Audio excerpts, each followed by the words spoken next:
excited. It's been a great year so far. The teachers this year have been really great. My teachers care about me and they show me all the time.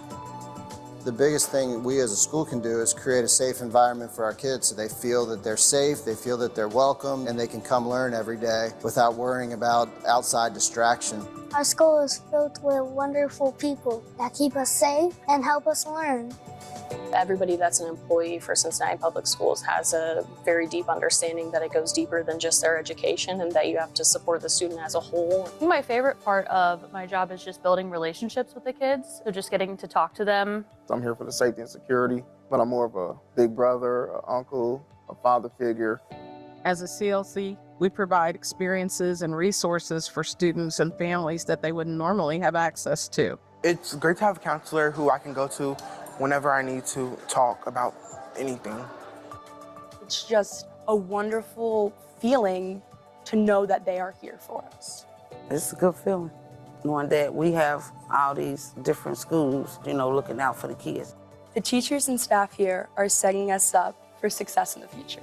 Someone cares about me, like some people actually want to build up and see me grow in the future. When I walk in here, I feel at home. I feel welcome. I feel secure. CPS is here for me. CPS is here for me. At CPS, we're here for kids.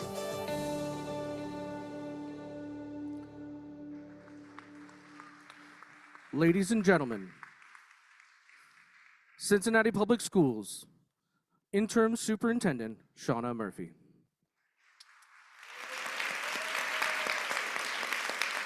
Well, good evening. Good evening, everybody. What do you think of that video? So last week when the communications team shared that with me, I thought, well, there's no need for me to come out and say one word.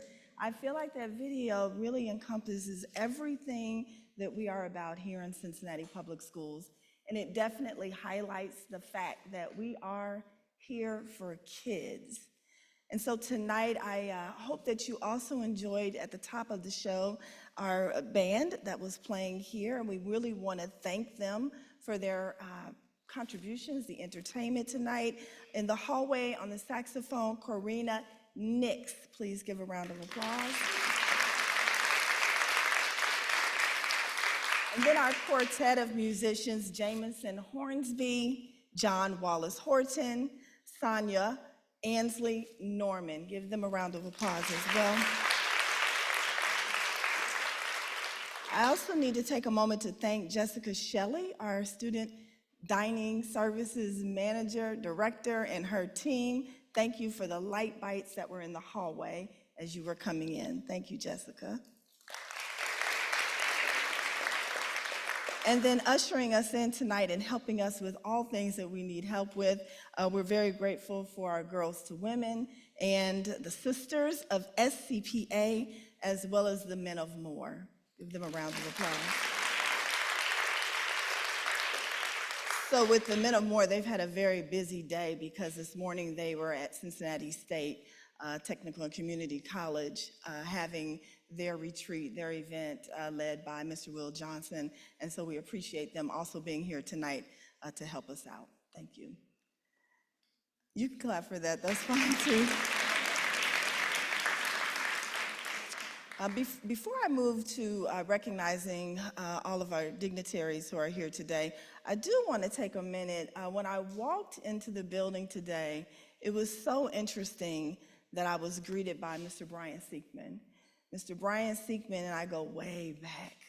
He was here when I served as the secondary assistant principal, and so he's been here a long time. I won't say how many years that is, but it was really nice that that was the first person I saw walking into the building. The second person I saw, who's also been here for quite a while, and both of these gentlemen speak for themselves, Mr. Siekman, who works with the orchestra, and then Mr. Brad Gerard.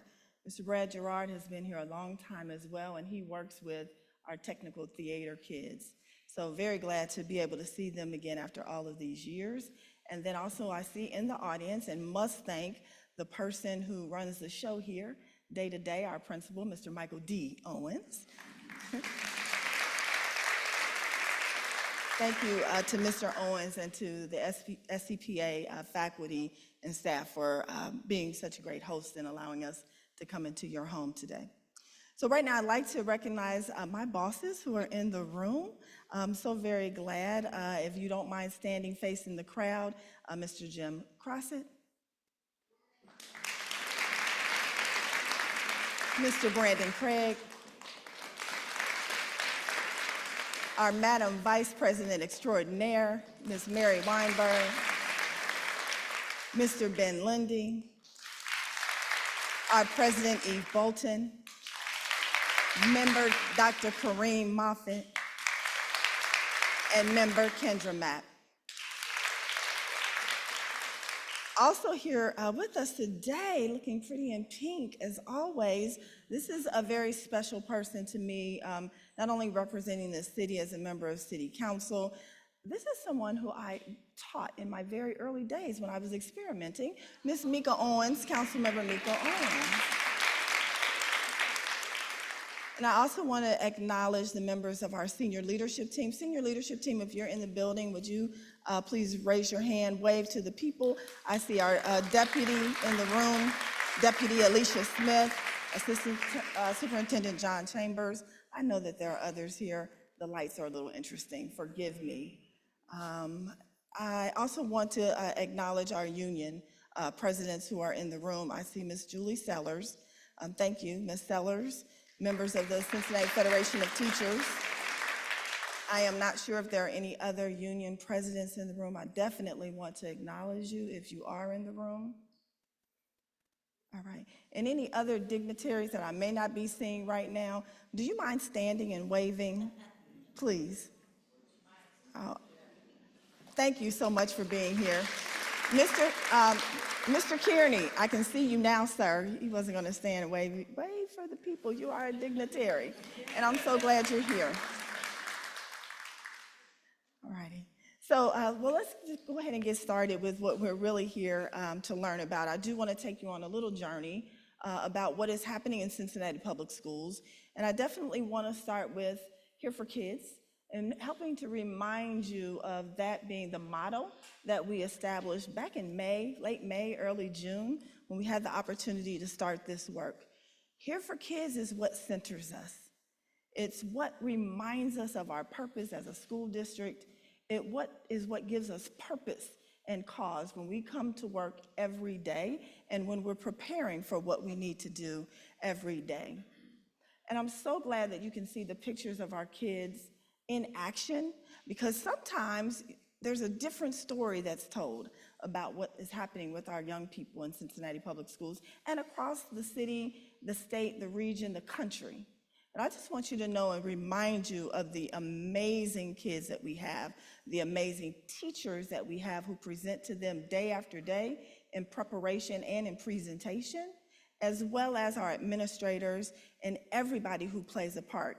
You know, when I was meeting with our central office team, I told them that everything that is done in this district is extremely important, because if you don't order the paper doesn't get to the school, the paper doesn't get to the teachers, copy clicks become an issue, and then the students don't get their lesson to the extent that it was intended. So every person who pours into Cincinnati Public Schools, directly or indirectly, pours into our kids. And so that is important to me, and I need you to know that tonight, and I thank you for that, and I appreciate all the pictures.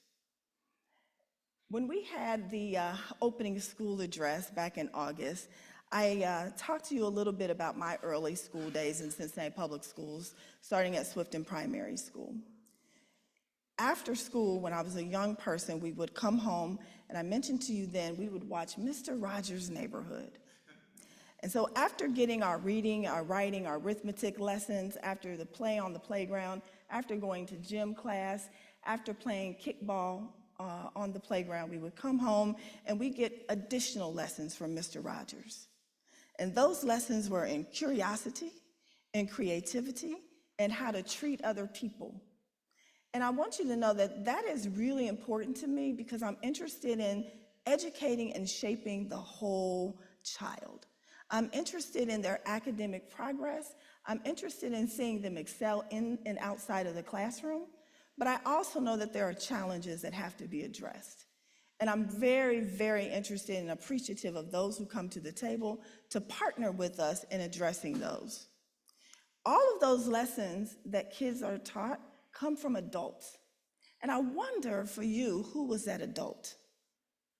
I wonder for you, who was that teacher that made a difference?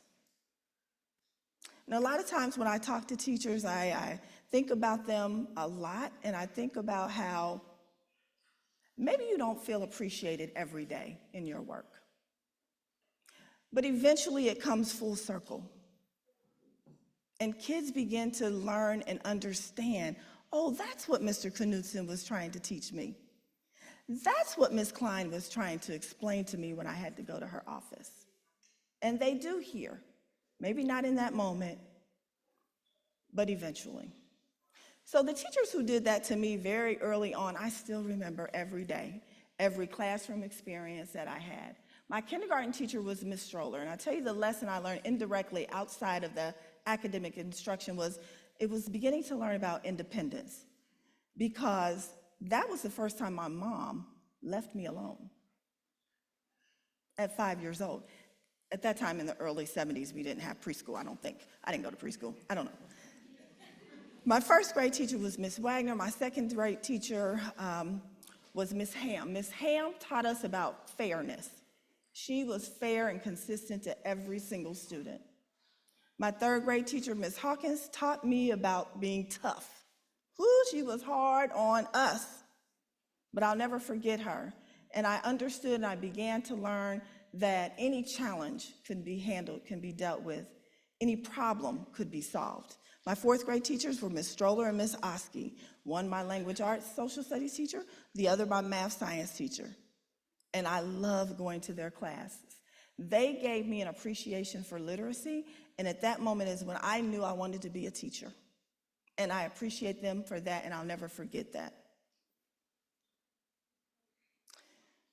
I'm really hoping that those kinds of lessons are lessons our kids are learning today as well.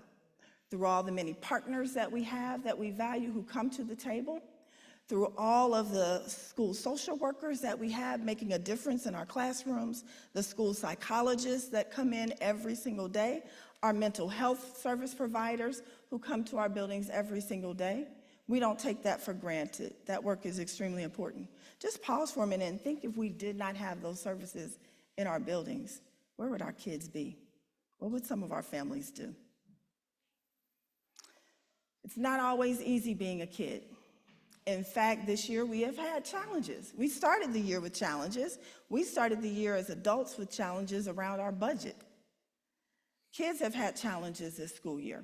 I'm showing you really happy pictures right now, but there have been some really tough, really hard things that we have had to deal with, that we have had to work through. But I'm appreciative of the tenacity that our children have. In August, I reminded you about the number of students, about 2,000 in our district, who are experiencing homelessness. And I know that Rebecca Beach and her team with Project Connect, they work hard every day, making sure that we are able to provide young people with food, with shelter, with clothing, with making school easier. There was a time where we worried about kids sleeping in cars. Now, it's a little deeper than that. We're worried about the kids who are sleeping outside, and we're grateful for those cars. But we want to do more. We want to do better. We have an ever-growing population of our multi-language learner students. We have ever-growing numbers of our students with disabilities. So we thought we'd take a moment and we'd figure out, well, how are we going to address those challenges? So the first thing, one of the things we did on October 1st is we had a community conversation. And during that community conversation, many of you were there. And it consisted of not only our students being present, their parents, community members, our staff, board members were there, community partners were there. And so the gentlemen from Moore are going to bring to you this sketch that was done that I'm extremely proud of, because it really captured the conversation that we had that day. These sketches are done by a young man named Brandon Black. And Brandon Black came to us through our parent champion, Ms. LaRonda Thomas. But I knew Brandon Black as a student at Purcell Marion High School who was in one of my English classes. And so there were quite a few people who were there, representative of President Bolton in the picture, as well as our mayor. And we had very honest conversations about what we could do, what we should do, what we will do, what we won't do. Open dialogue. And so we've documented this work, we're going to keep this work, and we're going to come back to the table to continue discussing this work. Thank you, gentlemen, I appreciate it. That was October 1st. Then on November 1st, just last Friday, we had a conversation with the high school students. The students were representative of every school, high school in our district. And so we asked them questions about what they're seeing in their community. We asked them questions about what we as educators can do differently, what we can do better, how we can serve them. And one young man said something that really struck me, and that something was, acknowledge me. Acknowledge me. I feel like that's something we can handle. So what we're going to do now is take a pause, and we're going to bring back to the stage our cellist. And then I'm going to have some additional acknowledgments, sharing with you more of what our students are doing that is great.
Sonia.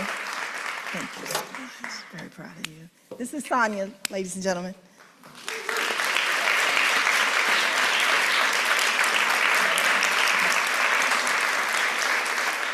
So at this time, we're going to continue celebrating students who are doing great things in Cincinnati Public Schools.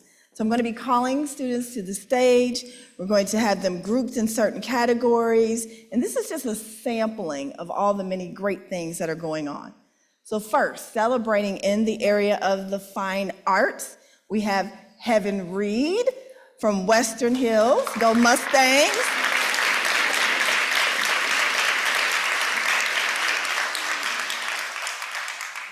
Congratulations. You want to stand here, and Mary's going to take a picture of us. Get that cute?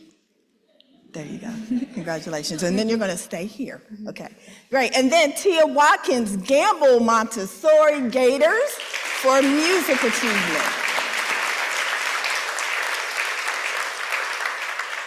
All right. Moving right along for athletics. Here we go. Oh, here she comes. I'm looking to my left. My apologies. Congratulations. And then we're going to take a picture over here so Miss Mary can see us. And you got to stay in, they told me to stay in the box. No? Okay. Congratulations. There is a box of the tape, and they said, you stay here. All right. All right, in athletics, is that okay? In athletics, we have King Darnell Blakehamsey from Woodward Career Technical High School, Bulldogs.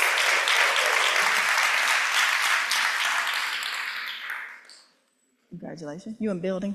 Yes, ma'am. Congratulations. All right, you gonna sit right here? All right, y'all might slide to the right a little bit. All right, Maroni Curitan from Walnut Hills High School. Oh, yes.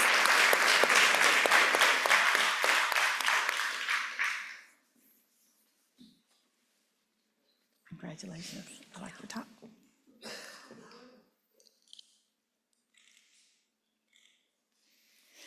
You're welcome, thank you. Kariah Hill, Gamble Montessori Gators.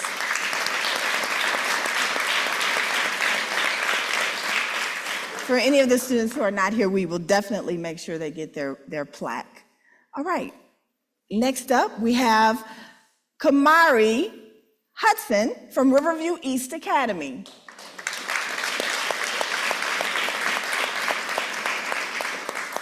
Danyanke Justice, Western Hills University High School. Go Mustangs.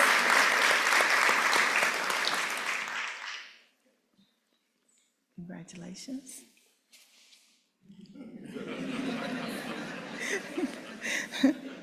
All right, Denver Rice, Woodford Academy.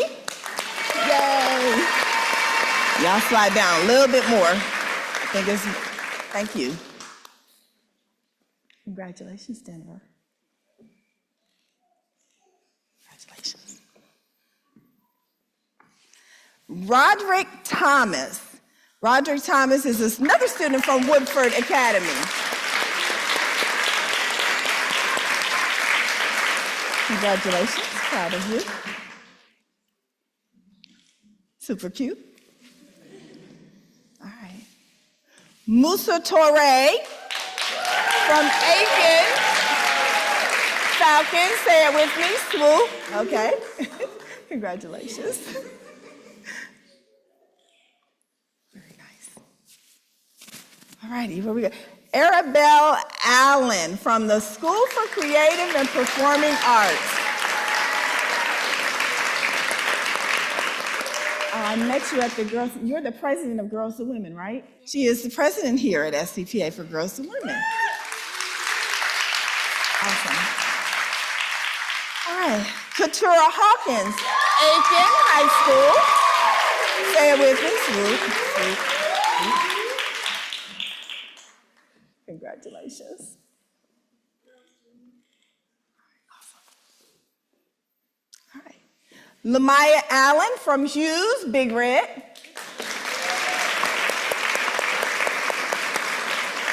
Kayla Burnson from Schroeder, Jaguars. Lauren Brown, TA. Oh, y'all don't play? TA? You should say FT. Senators? Okay. The kids say TA, then they echo FT. Thank you for playing. Tyre Burnham from Chase Elementary School. And these young people are finalists from the Martin Luther King Oratorical Contest. Lamaya Allen Hughes. Thank you. Ajanette Carson from Walnut Hills High School. Javonna Ferguson from Withrow High School, over Tiger in the house. Congratulations. You have to hear your speech one day. Okay, cool. Oh, Essence Hackney from Schroeder High School. Okay. Jaguars. London Howard Chase. Cadence Cahill Chase. Talani McKinney, Chase Elementary. Thank you for being here. Congratulations. And Leilani Smith from Schroeder Jaguars.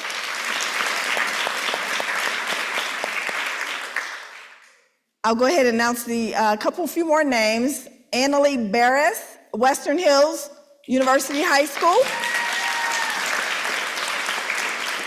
Humberto Morales Bartolan, Woodward Career Technical High School. Oh, so wait.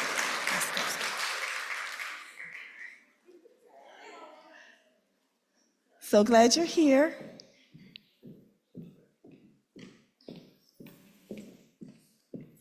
Congratulations.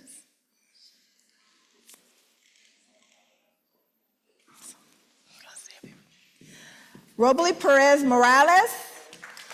Oh. Congratulations. Good job. Yasmin Vasquez de Leon from Woodward Career Technical High School.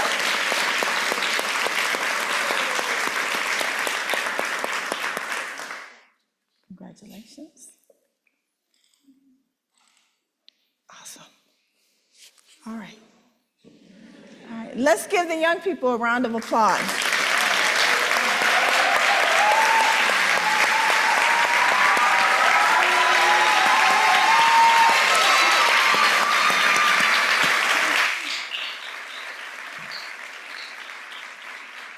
So I think you can go down these steps on this side, might be the easiest thing to do. Thank you all for being here. Thank you to their parents and guardians.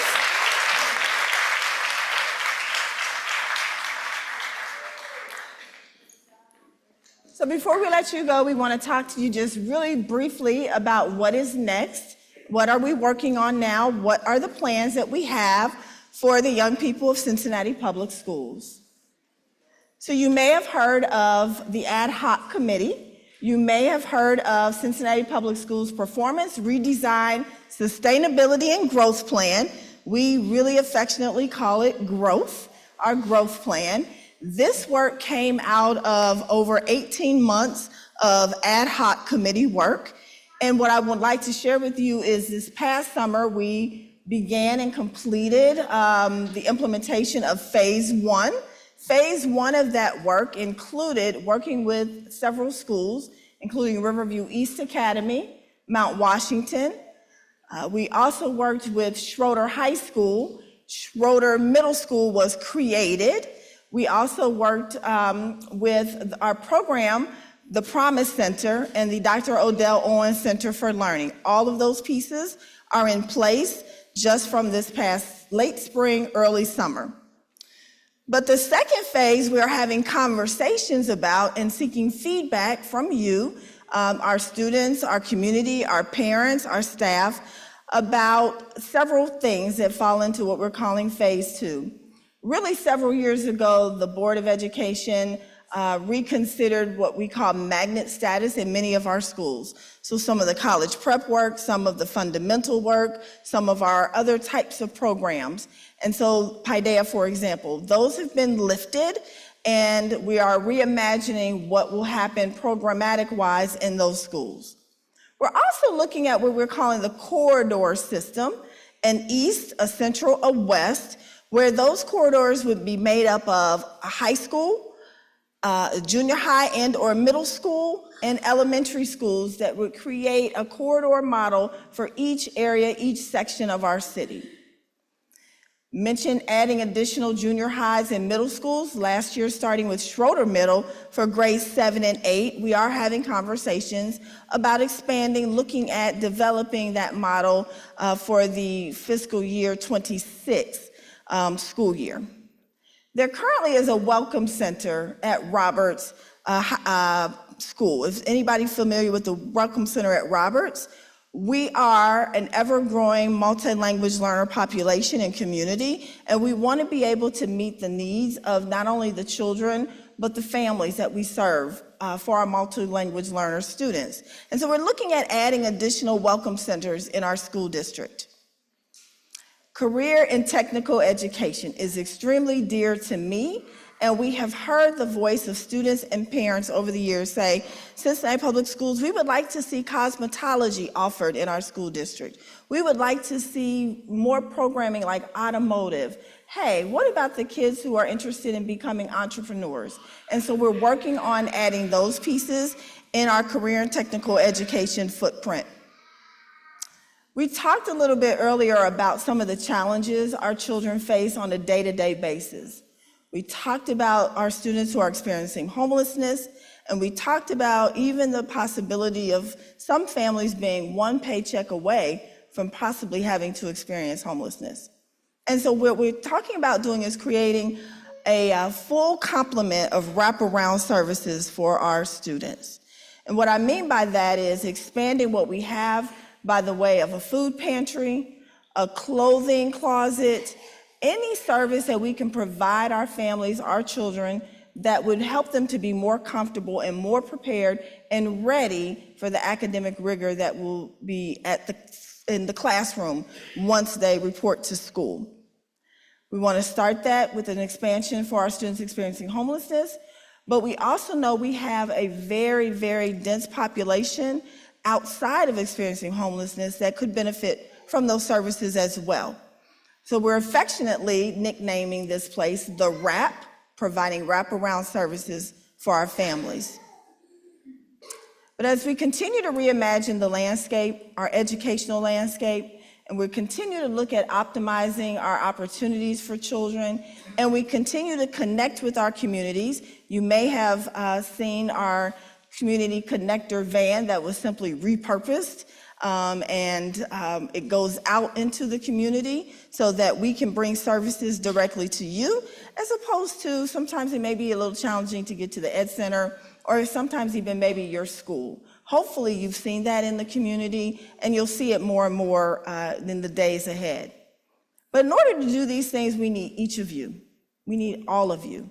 Whether you are a staff member, whether you're a parent, a community member, a student, we need each of you. We need educators who are equipped for our kids. We need families focused to foster learning for kids. And we need to have a community that is connected to kids. So I want to tell you this story. I don't see Miss Emily Bell. I didn't ask permission to tell this story. I'm going to tell her story and then ask permission later if I need to. But Miss Emily Bell, the other day, we were having a conversation about all of these plans, the thoughts, the growth, what could possibly happen. And she told a very personal story about a time when her family wanted to take a trip. It was a kind of a lengthy trip, a distance. And she said the trip would mean she'd have to get on an airplane. And she'd never been on an airplane before, and she wasn't interested in getting on one now. But her family told her, hey, this trip is essential for us, but it won't quite mean the same if you're not there, if you're not a part of it. So the family members, one by one, kept encouraging her, kept trying to explain to her that it won't be that bad, that we'll be right there next to you on your left, on your right, it will be okay. Well, it took some coaxing. But eventually, Miss Bell said, all right. She got in her car, she drove to the airport, she stepped onto the plane. She listened to the directions of the stewardess. The plane began to take off. And it took a moment, but then the pilot came on and announced to the crowd that they had reached a stable altitude, that people could get up and move about the cabin. She looked at her relative and she said, "Is that it?" And she was good to go from there. And you know why she was okay? Because she had people surrounding her, encouraging her, letting her know it is okay. We got you. And I just want to say to you, it just takes one caring adult, one patient caring adult for each of our kids. And I want to tell you, because you're here tonight, thank you for being that patient caring adult our kids need. And thank you for being that patient caring adult our kids deserve. God bless.